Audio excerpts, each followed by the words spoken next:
I am Marxist Tabrizi. I'm the director of Bijan and Sharmin Mossavar-Rahmani Center for Iran and Persian Gulf Studies here at Princeton University. This is our last Wednesday seminar for the spring semester, and last time I said that we are going to have a surprise last meeting because our speaker series this semester were all women series, and one of our speakers unfortunately could not make it today, so we took advantage of that and invited Professor Siavash Saffari to present her work, an ongoing work. We were very fortunate this semester that we hosted Professor Siavash Saffari from National University, Seoul National University. Professor Saffari is an associate professor of West Asian Studies in Seoul. Iranians are everywhere. He works on the intersection of Islam and political thought in modern and contemporary context. He received his PhD in political science from the University of Alberta in Edmonton in 2013, after which he completed a postdoctoral fellowship at the Department of Middle Eastern, South Asian, and African Studies at Columbia University. Their name is as complicated as the department itself. Oops, this is being recorded, right? My friends there will forgive me for that. He has also held fellowships from Social Science and Humanities Research Council of Canada, the Middle Eastern and Islamic Studies Research Group at the University of Alberta, and the College of Humanities at Seoul National University.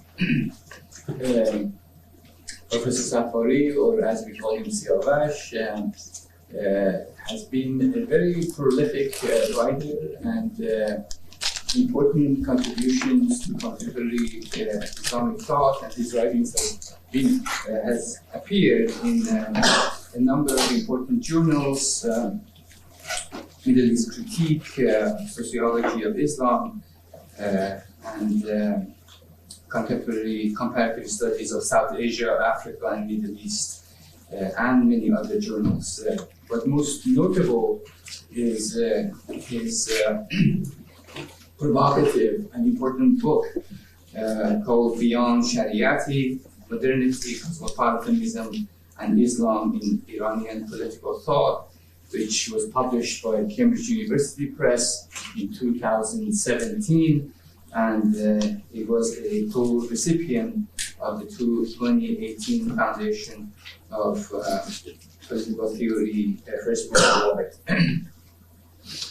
He has also co-edited a volume called Unsettling Colonial Modernity in Islamic Hate Context, and also the new collected volume, The Spirit and Defiance, Ali Shariati in Translation, which many of us have been waiting for its publication from University of Minnesota Press. Without further ado, here comes Siavash Saffari. Hi everyone, good afternoon. Thank you all for being here today. Thank you, Professor Rahmani Tabrizi, for your very kind introduction and for organizing this lecture series. And also thank you for your very generous and warm hospitality over the last few months. I am grateful to you and also to all the researchers and staff at the Mossavar-Rahmani Center for welcoming me into their warm but certainly stimulating academic space. I would also like to acknowledge that we are meeting on the ancient homeland and traditional territory of the Lenape people. And especially since my work, including my presentation today, engages with questions of coloniality and decoloniality, I find it necessary to acknowledge the persistent legacy of colonialism, including the ongoing condition of settler colonialism that continues to unfold in the very spaces in which we live and work. And in fact, it's the persistence of this colonial condition or neo-colonial condition that has given rise to a range of interventions, historical, sociological, philosophical, and cross-disciplinary interventions that challenge the Eurocentric historiographies of modernity by tracing modernity's global histories. In my reading of Ihsan Tabari, which is admittedly still at a very early stage, and what I'm presenting today is for the most part a preliminary sketch of my research, but in my reading of Tabari, I'm very much interested in the way in which Tabari's thought corresponds to these global conversations regarding the non-European and non-Eurocentric histories of modernity. What I'm going to argue today in this presentation is that for Tabari, both dialectical materialism as the basis of Marxism and the general quest for socialism are features of a global modernity. A modernity whose histories can be traced across various Western and non-Western traditions. Tabari insists that dialectical materialism and the quest for socialism are not alien to the Iranian context, and that Iranian and Islamic philosophical and mystical traditions offer significant resources that allow Iranian socialists to articulate their analysis by drawing on the local traditions, on the local religious, cultural, and philosophical traditions.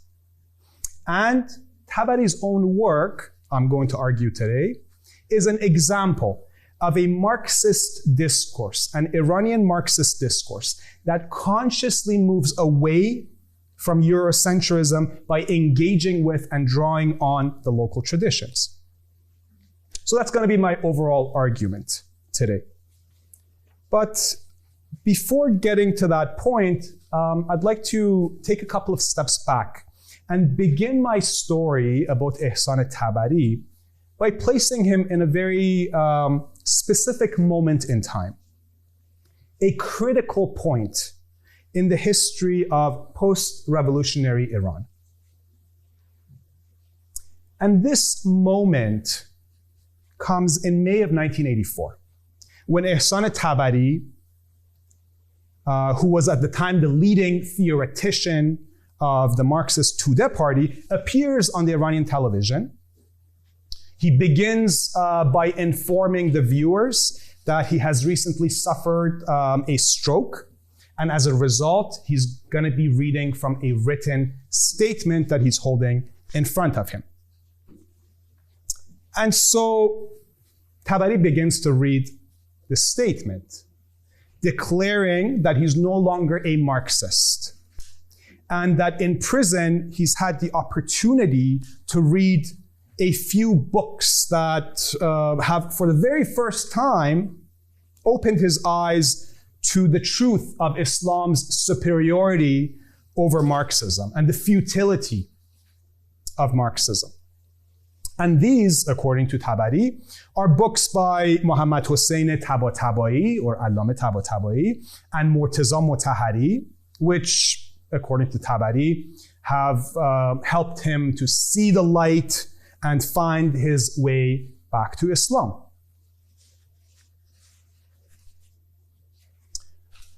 Of course, today we know, and we have known this for quite some time, in fact, thanks to the prison memoirs of Tudeh party members, as well as the scholarship of Ervand Abrahamian and others, that Tabari's televised conversion to Islam came after months of imprisonment and torture.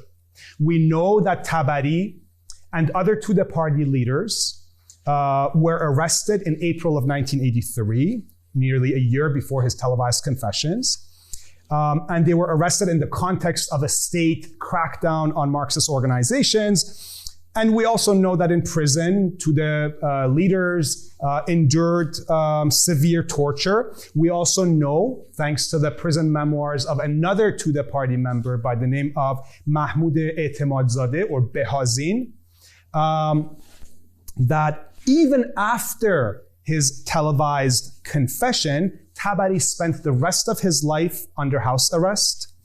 And it was during this period in prison and then in house arrest that Tabari published a number of books and articles in which he continued to perform this public recantation by affirming Islam's superiority over Marxism.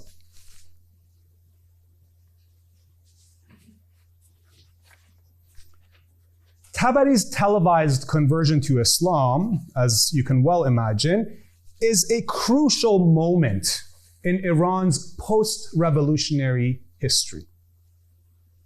It's a moment when the newly founded Islamic Republic can declare the ideological triumph of Islam over its longtime rival, Marxism. And of course, we know that Tabari is not an insignificant person. Tabari is a Russian and German educated Marxist philosopher who's the chief theoretician of the oldest Marxist party in Iran. And as far as the Islamic Republic is concerned, Tabari's admission of defeat is Marxism's admission of defeat. And in fact, in many of the state media at the time, Tabari was introduced as one of the most prominent Marxists of the world, not only of Iran. So this is very much a public trial of Marxism. Despite its significance, this particular historical episode involving Tabari's alleged conversion to Islam has not received a lot of academic attention, and we can speculate about the reasons for this neglect. But in the very few works that engage this episode, either the official state narrative that Tabari converted to Islam is accepted, or it is suggested that even before his arrest in 1983, Tabari had already become disillusioned with Marxism. And it is argued that Tabari's longtime interest in Islamic mysticism and its ostensibly progressive capacities was a sign, an early sign of his deviation from orthodox Marxist theory.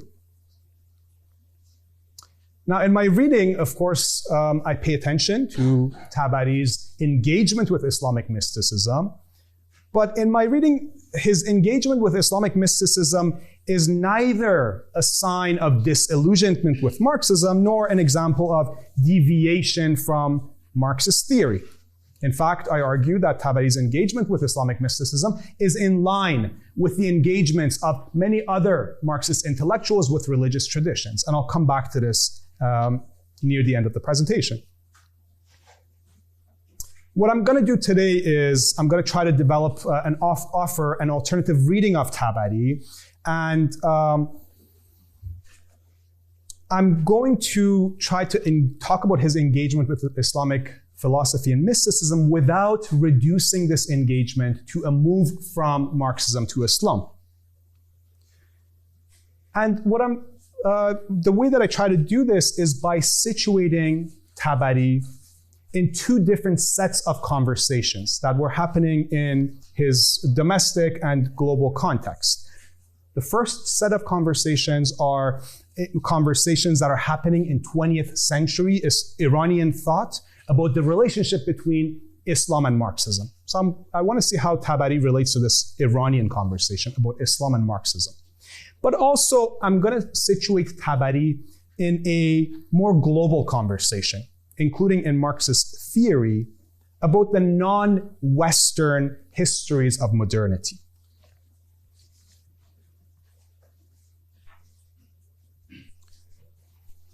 Now, the conversation about the relationship between Islam and Marxism in modern Iran can be traced back to the late 19th century, early 20th century, when Marxism first arrives in Iran. And a key figure in this conversation is Taqi Irani. Taqi Irani, as some of you know, was a German-educated Marxist. He returned to Iran in 1930. And in Tehran, Irani began to organize a reading circle for reading and discussing Marxist literature. And it was during this period that Tabari, who was at the time a law student at Tehran University, was attracted to Marxism, and he joined Irani's inner circle. In 1933, 3 years after arriving in Iran, Irani began to publish a magazine called Dunya. And through this magazine, and you see the cover of Dunya on the slide, through Dunya magazine, Irani tried to introduce Iranians to Marxist theory. Now, this was, as you can imagine, a very difficult task because in 1931, a couple of years before the publication of Dunya, the Pahlavi state had banned the promotion of communism and Marxism, which they called Maram Ishtiraki. And so to evade censorship, instead of writing about communism or Marxism, which would have been illegal, Irani used the term dialectical materialism as a code word for communism or Marxism. Many of the articles in Dunya magazine were written by Irani himself using various pseudonyms, and you can see an example of that on the slide. In these various articles, which were on a range of topics, including world history, Iranian history, the history of religion, the history of the various modes of production, Irani goes through Iranian and world history through the lens of dialectical materialism. What's very interesting about Irani, and I've discussed this in an article that came out in the Journal of Iranian Studies a couple of years ago, Irani has a very critical position on religion. And he regards, in a series of articles on religion, Irani regards religion, all religions, including Islam, as primitive forms of false consciousness. Religion is a form of false consciousness that hinders human emancipation, according to Irani. And Irani predicts that Iran, with the advancement of industrialization, will move toward secularism. Religion will withdraw from public life in Iran. That's Irani's big prediction. Irani's work is immensely important for the history of Iranian Marxism. And in fact, for years after Irani's death, his writings on dialectical materialism, his essays in Dunya magazine, were considered to be the most authoritative texts in the Persian language on Marxist theory. And so, in 1950, when the prominent Shi'i theologian, Muhammad Hossein Tabatabai, wrote The Principles of Philosophy and the Method of Realism, he wrote this book as an Islamic refutation of Irani's essays on dialectical materialism. Irani is very much Tabatabai's interlocutor in this book. Likewise, Murtaza Motahhari, in several articles and books, including in an introduction that he wrote to Tabatabai's book, referenced Irani's essays on dialectical materialism. And there's also, on the same topic, there's a book by Abdul Karim Surush that you see on this slide, and several others that I'm not going to mention here. But what we see overall is that as we move closer to the 1979 revolution, the conversation about the relationship between Islam and Marxism in Iran turns into a full-fledged ideological clash. This ideological clash between Islam and Marxism is very much at work when the organization of Mujahideen Khalq, the People's Mujahideen, announced their ideological shift from Islam to Marxism. This ideological clash between Islam and Marxism continues even after the 1979 revolution. And the most public display of this clash is, of course, a series of televised ideological debates that took place in the spring of 1981 with 4 key participants: Abdul Karim Soroush, Mohammad Taqi Misbah Yazdi, Farrukh Negahdar, and Ehsan Tabari. These debates took place at a time when Islamists clearly had the upper hand over the Marxists, which means that Tabari and Negahdar, as the 2 representatives of Iranian Marxism, were debating with an Islamist side that, to put in Gramscian terms, had already won the war of movement and war of position. And so when we watch these debates, or when we read the transcript, it seems that Tabari is very much aware of what's at stake in these debates. In fact, on several occasions, Tabari expresses his reluctance even to participate in the debate. And it seems that his main objective is to defend Marxism, Iranian Marxism especially, against the charge of being enemies of Islam. And so, at a crucial point in the debate, when Mohammad Taqi Misbah Yazdi suggests that Marxism is a form of ilhad, heresy, Tabari passes a note to Misbah Yazdi saying, "I'm not a heretic, I'm man mulhid nistam, please do not refer to me as such." So we can see that he understands what's at stake here. And beyond this, in the course of these 7 debates, Tabari tries to advance a 2-pronged defense of Marxism. The first defense is that he says, the Tudeh party fully supports the Islamic Republic, the Tudeh party fully supports Ayatollah Khomeini, and that Tudeh and Islamists are in the same anti-imperialist and anti-capitalist camp. So that's his first defense. And in this defense, and you can see that in the quote that I have on the slide too, in this defense, Tabari is simply reiterating the official party line. That's the official party, Tudeh party position. And of course, the position can be described as either naive or opportunistic, depending on how you assess it. But the second prong of Tabari's defense is much more interesting. And here, he tries to show that Islam and Marxism are not diametrically opposed. And to show this, Tabari talks about the development of materialism and dialectical analysis in the history of Iranian and Islamic thought. So let me give you a couple of examples. In the first of the 7 debates, Soroush and Misbah Yazdi argue that Islam and Marxism are contradictory ideologies because Islam is based on tawheed, unity or oneness, whereas Marxism is based on tazad, conflict or contradiction. In response to this, Tabari says, yes, even though Marx and Engels talk about tazad or contradiction in their theories, Marxism, taken all together, is not a theory based on tazad, based on contradiction. Marxism, Tabari says, is a theory based on tawlid, production. And he says that in their particular theory of production, Marx and Engels develop some kind of material monism or materialist monism. And he says the Marxist materialist monism is very similar to Islamic monotheistic worldview.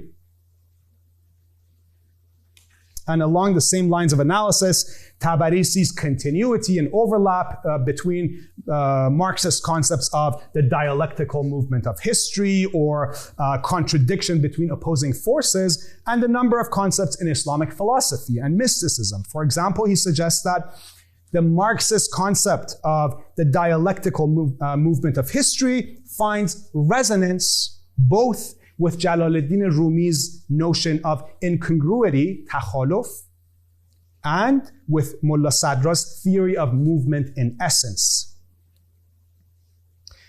Now, what Tabari expresses in these debates, that second defense of Marxism, is generally consistent with his previous works, the works that he did in the 1950s and 1960s. This is not simply a defense of Marxism against a triumphant Islamism. This is very much part of his analysis, the way that he understands Marxism and Islam. And in some of these previous works from the 1950s and 1960s, Tabari tries to show that dialectical materialism is not a total negation of Islamic worldview. And indeed, there are historical links between the evolution of Islamic thought and the evolution of dialectical materialism. One of these earlier works by Tabari is this book that you see on the slide, his 1969 book called برخی بررسی‌ها درباره جهانبینی‌ها و جنبش‌های اجتماعی در ایران. Some reflections on worldviews and social movements in Iran. This is an important book. And you see some of the chapter titles on the slide too. It's a collection of essays that Tabari wrote during the 1960s, so it covers a decade of his thought. The book is over 600 pages, over 35 chapters. And in one of the first chapters, which is very interesting, it's called Angles on Eastern Societies. Tabari goes through a series of letters from Engels to Marx. And these are letters where Engels talks about Eastern societies, characteristics of Eastern societies. In one of these letters, Engels talks about Islam as I'm quoting Engels here, Bedouin revolution against the settled but degenerate fellahin of the towns. And this point, the idea of Islam as a revolution in its original context, is something that Tabari also reiterates and expands on in many of his essays on the history of Islam. And in other ways too, we can see that Tabari Tabari's analysis of Islam follows Engels' analysis of Christianity. For example, when Tabari says that the history of Islam, especially early Islam, is a history of a revolutionary and egalitarian spirit or tendency, this is very much reminiscent of what Engels says about early Christianity in his 1894 book, A Contribution to the History of Primitive Christianity. Another important feature in Engels that Tabari picks up and expands on is an understanding of pantheism as the link between idealism and materialism. This is a position that Engels expresses in his 1886 book called Feuerbach and the Outcome of Classical German Philosophy. And there, Engels says, and I'm quoting Engels here, during the long period from Descartes to Hegel, from Hobbes to Feuerbach, European idealists filled themselves more and more with a materialist content and attempted pantheistically to reconcile the antithesis between mind and matter. The idea that pantheism is the link between idealism and materialism is something that we come across over and over again in Tabari's books. This is one of his main themes when he talks about religion and the modern world. For example, there's a chapter on Hafiz and his worldview. And in this chapter, Tabari says Hafiz's idea of God is very much a pantheistic idea. It's reminiscent of Spinoza's notion of God as natura naturans. In another chapter, Tabari says the Sufi belief that the entire existence has a singular essence whose movement determines the trajectory of life. This is very much Sohrawardi. He says this Sufi notion of essence in movement, of movement in essence, challenges the orthodox notion that there's a divine supernatural force that sits outside of the world and determines the course of life. So these are some examples where Tabari goes through Islamic mysticism, the history of Islamic mysticism, to find materialist elements. But then there's examples where Tabari goes through Islamic philosophy. Mu'tazila school or peripatetic school of philosophy, falsafe mashai, and so on and so forth. And again, he tries to tease out the materialist elements. In addition to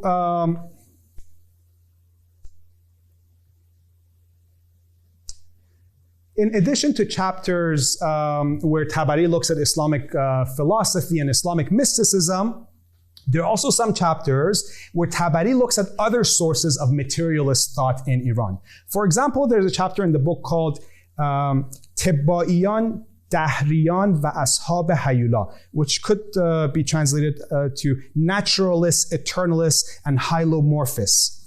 And these three categories refer to three distinct schools of thought in 9th and 10th century Iran, which, according to Tabari, adhere to a materialist worldview.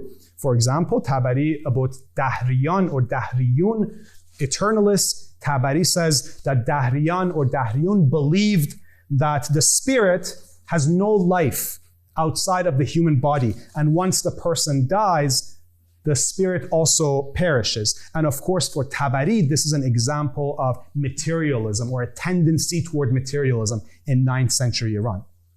In the same chapter, there's a section on Abu Bakr al-Razi, whom Tabari describes as one of the most important materialist thinkers in the history of the East. And there's similar themes in a chapter on Ibn Mukaffa, in a chapter on the Zandiq or Zandaka movement, a chapter on Khayyam, and so on and so forth.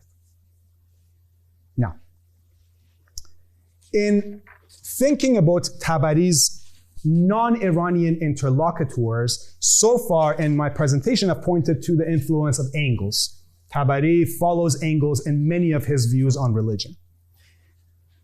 But aside from Engels, Tabari has a number of other non-Iranian interlocutors. And I'm going to briefly talk about them before I wrap up the presentation. One of the sources of influence in Tabari's work is, of course, the Bolshevik discourse on, especially early Bolshevik discourse on religion, including on Islam. For example, Tabari's position in those 1981 TV debates, when he says, Islamists and Marxists are in the same anti-imperialist and anti-colonial camp, this view very much echoes Bolshevik and Soviet discourse on pan-Islamism in the early 1920s.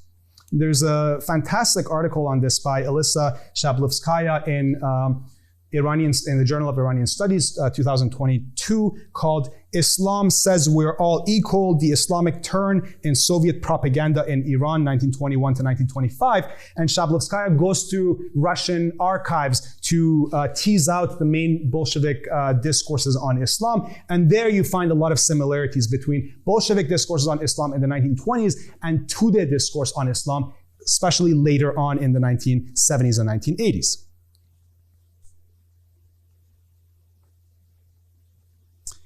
Now, in my own reading of Bolshevik discourses on Islam, I find a great deal of similarity between Tabari's work and the ideas of a prominent Tatar Bolshevik, Mirset Sultan Galiev.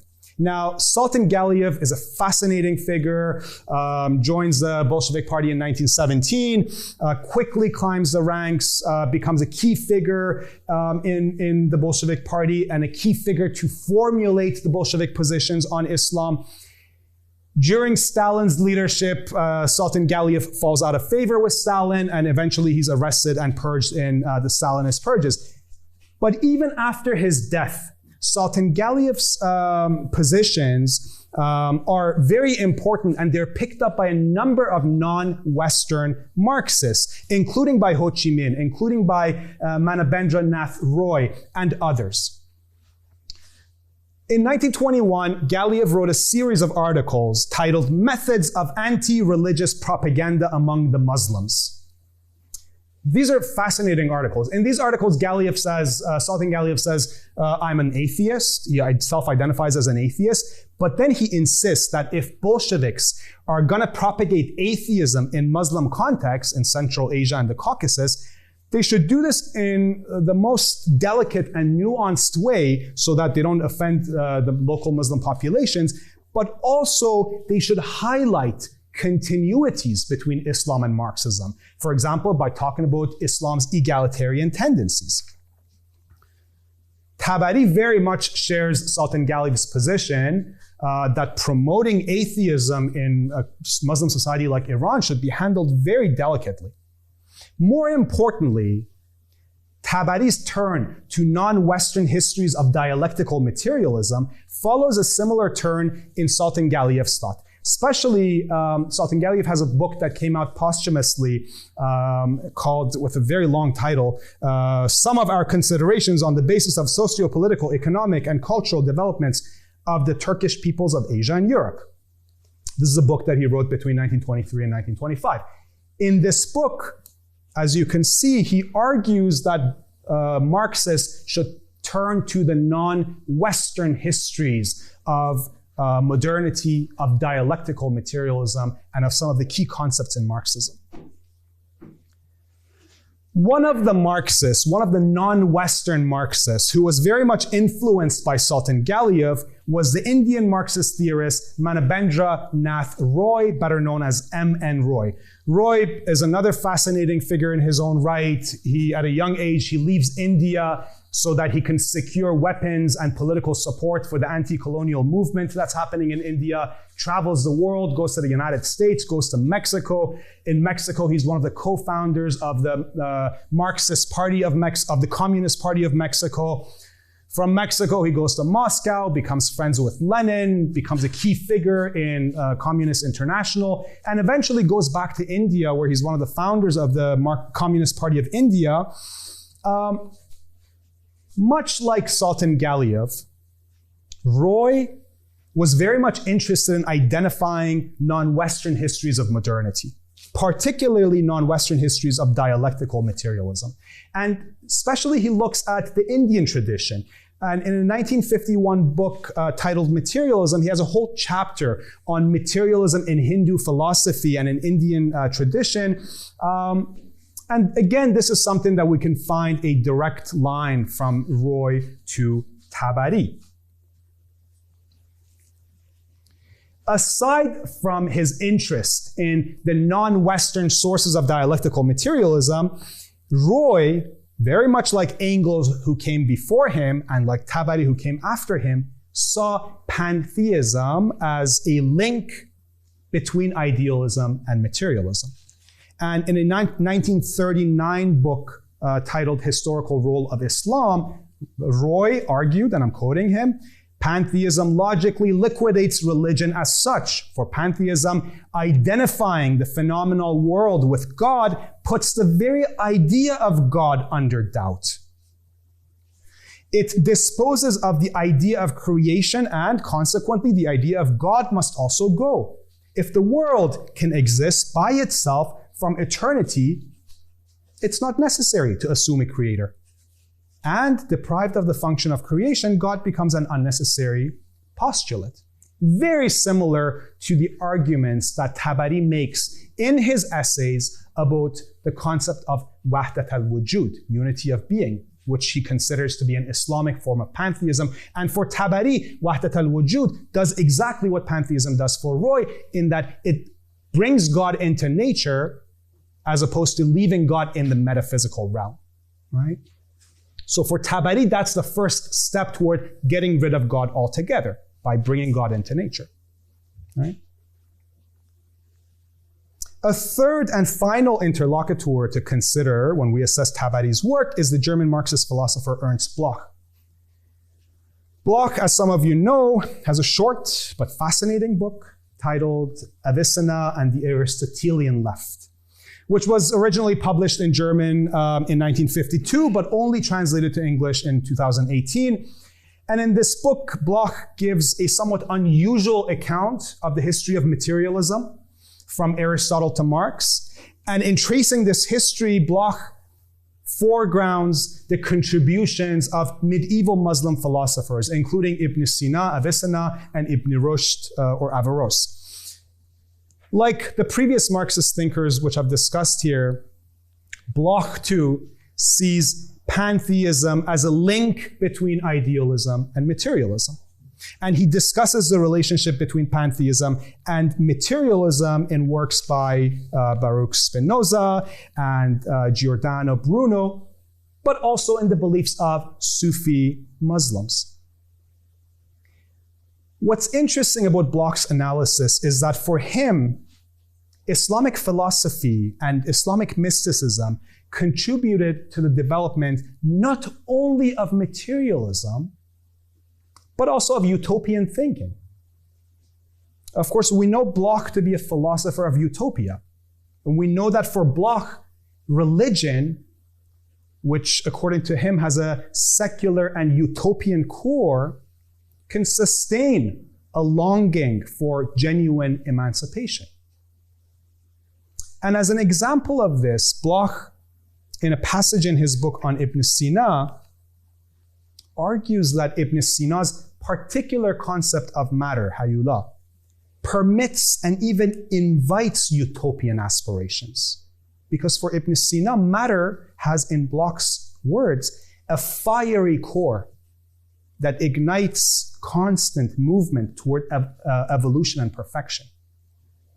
So this is very much a utopian dialectical materialism that he's tracing in Ibn Sina. Now, here again, I haven't yet come across any direct references in Tabari to Bloch. I could be wrong on this. I haven't read all of Tabari's works yet. But so far I haven't seen any references to Bloch. So if anyone knows, please do let me know. Nevertheless, given the fact that Bloch was one of the leading Marxists of his generation, and the fact that Bloch actually lived in East Germany after the war for many years, it's safe to assume that Tabari, who was well-read, who could read German, who lived in East Germany for nearly 20 years, would have been aware of Bloch's work. And even if Tabari was not aware of this particular book on Ibn Sina, the similarity in Tabari's and Bloch's respective approaches is self-evident. Both men tried to articulate a rendition of Marxist thought that takes into account the historical contributions of Muslim thinkers. Furthermore, in a context where many European Orientalists saw Islam as the binary opposite of modernity, both Bloch and Tabari drew attention to the non-European histories of modernity by engaging exactly with Islam, Islamic philosophy, and Islamic mysticism. And I could tell you from my own experience over the last few weeks that reading Bloch and Tabari in dialogue with each other is not an easy task. These are very sophisticated thinkers who live in two vastly different contexts, right? That being said, I do think that taking Tabari outside of his Iranian context and situating him in broader conversations with non-Iranian thinkers is important for teasing out those aspects of Tabari that are still relevant today. And here, when I think of relevance of Tabari, I'm thinking about a point that scholars, including Professor Qamari Tabrizi, have foregrounded in their works, namely the continued relevance of religion and God in modern societies, in modern industrial and post-industrial societies. And this reality, the reality of the continued relevance of religion in modern public life, also means that we can't really engage in serious conversations about socialism and human emancipation without thinking about religion. For me, Tabari's engagement with Islamic philosophy and with Islamic tradition is relevant for the same reason that Bloch's intervention is relevant. This is why Bloch's work is translated into English 6 decades after it comes out in German, because it speaks to our present concerns about religion, emancipation, and utopian thinking. By emphasizing continuity between religion and socialism, Tabari contributes not only to the development of Marxist analysis that draws on Iranian and Islamic histories, but he also contributes to the development of a shared language that allows secular and religious people to engage in a conversation about human emancipation from oppression, from exploitation. Let me make one final point before wrapping up my presentation, and that is none of what I have said in this presentation should suggest that Tabari saw Islam and Marxism as being one and the same, or that Tabari's engagement with Islamic tradition is an entirely uncritical engagement. On the contrary, in many of his essays throughout the 1950s, 60s, and 70s, Tabari built on Taqi Irani's critique of religion. And Tabari develops a type of religious criticism from the lens of dialectical materialism. And so when we go through Tabari's essays, very often he describes religion as a relic from an earlier stage of human development, religion as a type of false consciousness, religion as a type of human alienation from the material reality, religion as a superstructural phenomenon that will inevitably disappear as a consequence of the dialectical movement of history. So he's very skeptical. In many ways, he continues Irani's skeptical engagement with religion. In one instance, he says, and I'm quoting Tabari here, religion dismisses the possibility of worldly human happiness, and instead it seeks otherworldly salvation.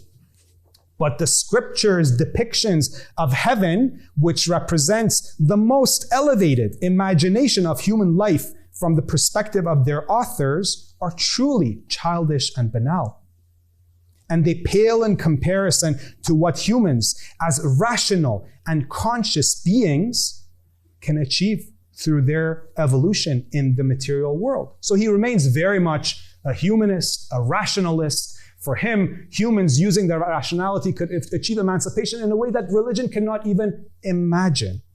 So the point here is that when Tabari discusses the ostensibly progressive or emancipatory aspects of Islamic mysticism, this is not a celebration or an endorsement of Islamic mysticism as such. Rather, it's an attempt to identify the material and materialist and naturalist tendencies within the local tradition and to show that dialectical materialism, while being an entirely modern theory, is not completely alien in the Iranian and Islamic context. I'm going to end my talk here. Thank you very much for patiently listening to me, and I look forward to hearing your questions and comments. Thank you so much for that wonderful presentation. And the lights came back on. So let's see if there are questions. I'm sure there are many questions, but we have like 10 minutes or so. Thank you so much, Siavash, for this. This was really a fascinating presentation. I have a question about interlocutors, and the sources cited in Tabari. This is obviously it's doing very sophisticated work in the history of Iranian philosophy, and the just thinking about the sort of history of Iranian Islam that Tabari sort of lays out in reading, from Zoroastrians to Zendiks to Sohrawardi. Obviously recalls the way in which Henri Corbin also presents the history of Islam in Iran. But Corbin, does something very different with the dialectic between spirit and body and sort of inventing a third category between the two, the sort of notion of the image and the world. So I'm wondering if, I assume that Tabari is not reading Vesta in the original and Hamdi in the original, or even some of that in Arabic. Who does he cite when he, talks about those sources? Is he in conversation with Corbin at all, or is there any connection there? I mean, Corbin was influential on Tabat al-Wai, so I was wondering if he's in this world or yeah. I'm not sure. That's something that I need to look into. But I'll tell you something that's sort of related to your question without necessarily answering your question, because I don't know that.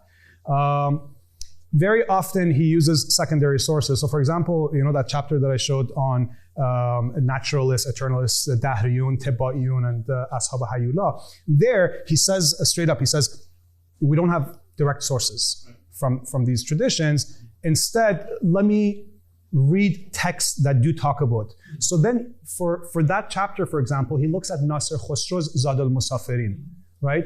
And he says in Zad al-Musafirin, Nasr Khosrow is critiquing the materialists of his time, Dahriyun and others. So then he says, okay, let me read Nasr Khosrow's critique so that I can figure out what these materialists were saying. And he does the same thing. So he reads Avicenna directly, he reads Nasr Khosrow directly, and through these texts he talks about the materialists that existed at that time.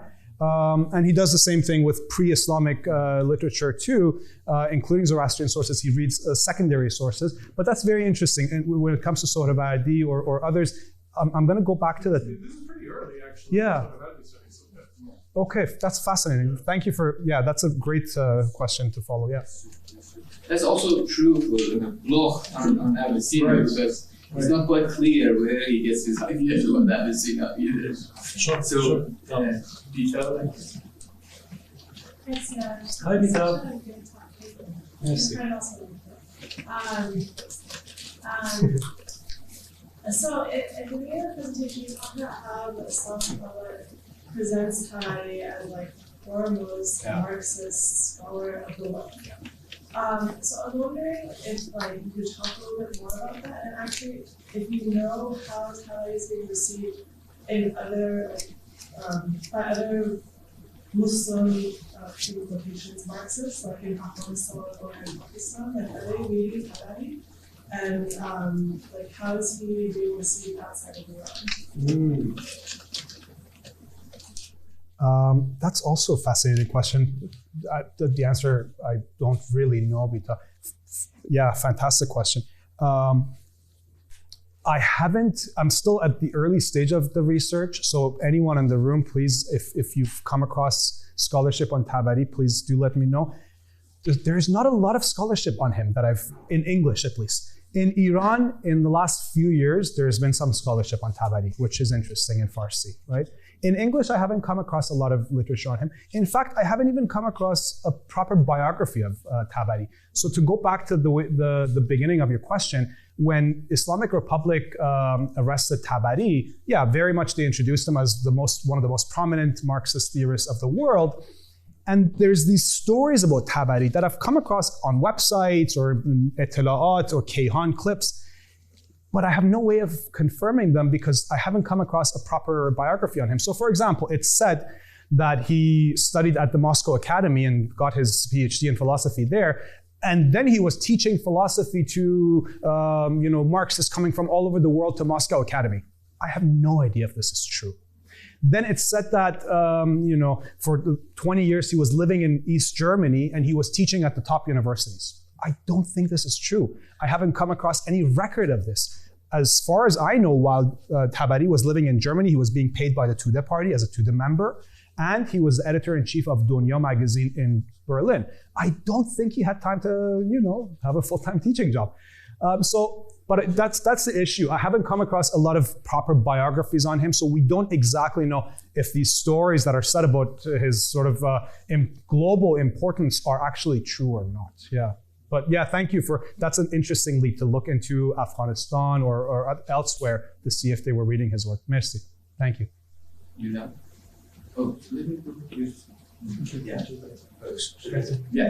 So thank you so much for this extremely rich and engaging talk, and which speaks to a lot of things that I'm thinking about because I work on Egypt and the study of mysticism, particularly with the rise of the public university.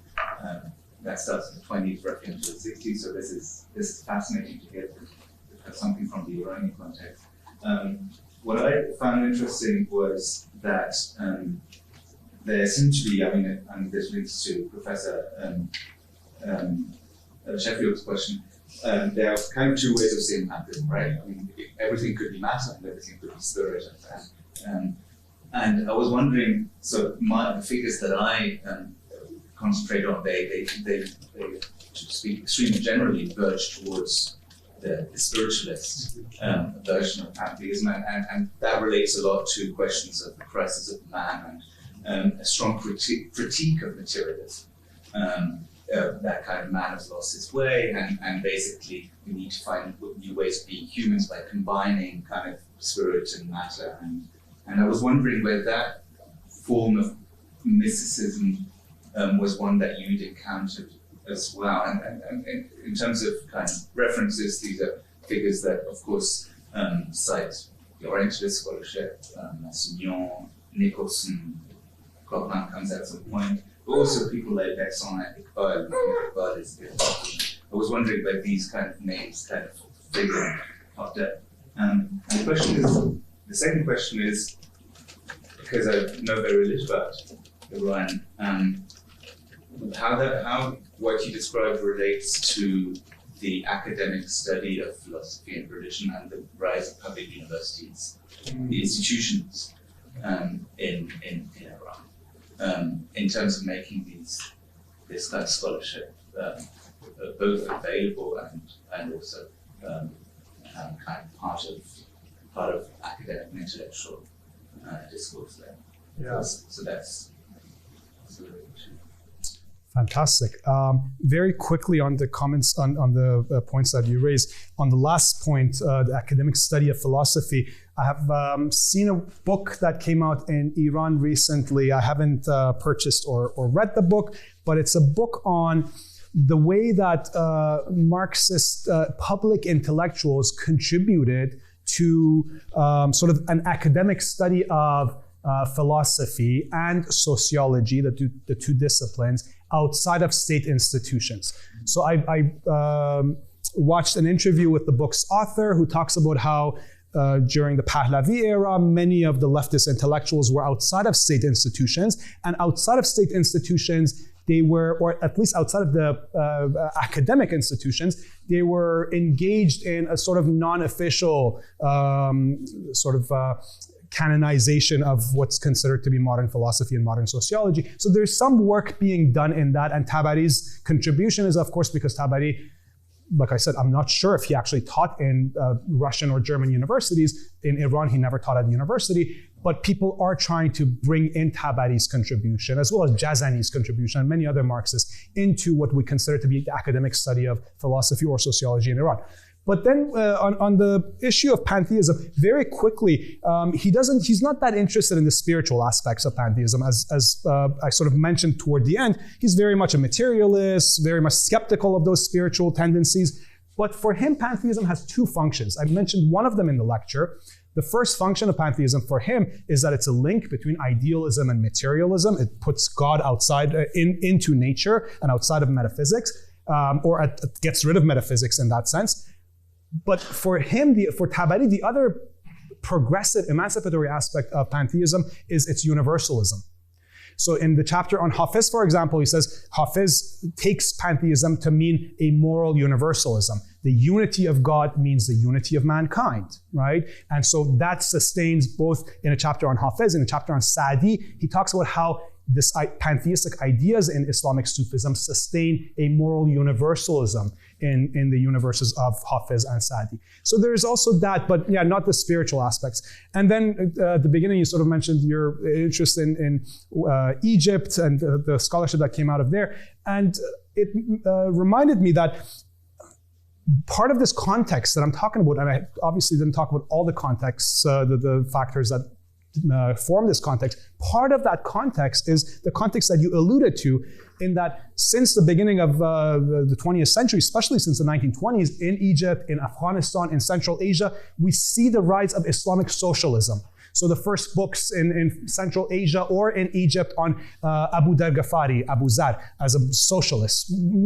Decades before Shariati mentioned this in Iran, in Egypt and Central Asia, they were talking about Abu Zar as, or even Muhammad as the first socialist, right? Tabari has no patience for this. As for all the things that I mentioned today, Tabari has no patience for religious socialism, including Islamic socialism or Islamic Marxism.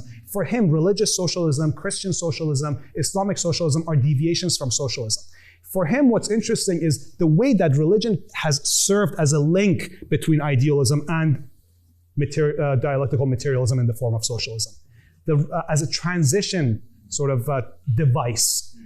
But he says, in the modern world, who needs Islamic socialism when we have Marxism-Leninism, right? So that's a very interesting also, and that makes him very skeptical of people like Shariati or Mujahideen. He finds much more commonality, strangely enough, with clerics like Khomeini than with somebody like Shariati. That's a fascinating aspect of Tabari to me. Yeah. So thank you for that question. Yeah. I have two suggestions. Yes, please. In terms of what sources. One is that it might be helpful to look at the journey of Maryam Firuz because she also taught at Leipzig University and like 20 years in East Germany, like a lot of similarity, and I think it should be around the same time. So whatever you find about her might apply also to him. The other thing is that we have a series of interviews here. I don't know if you have seen them. Princeton bought them like 10 years ago or so. These are interviews with people from the Tudor party. These are different from the Harvard oral history interviews? Oh. Completely different. Yeah. If you can later on send me a link to this, I would very much appreciate Yeah, that. I mean, these are people, a lot of them, they were in Berlin around that time, and yeah, very helpful. So. Fantastic. Thank you so much. Okay. Okay. All right. On that note, one thing we learned from this presentation, Siavash, is that we need to invite you back very soon.